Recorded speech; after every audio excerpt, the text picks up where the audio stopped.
So meron kaming bahay na malaki na invest, ayaw namin ibenta yan.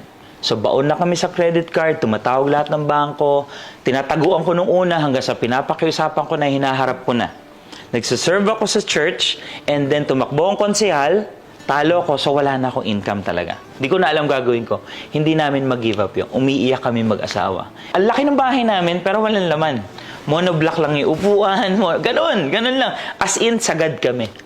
Hanggang sa one time, iyak kami mag-asawa, surrender na natin to, tanggapin mo na.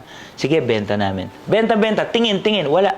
God's perfect timing, nabili. You know what? After mabili, binayaran namin lahat ng utang namin.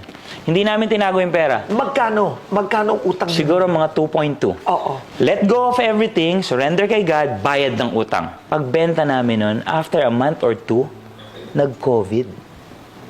Nag-lockdown. So, can you just imagine, kung hindi namin nilet go yun, at hindi namin binenta yun, nag-COVID, wala kami makukuha doon kahit magkano. Kukunin ng bangko yun at walang bibili. It's undescribable kung gaano kagaling and amazing si God when you start surrendering everything. Di ba sinabi in the book of Proverbs chapter 3, if I may share? Trust in the Lord with all your heart.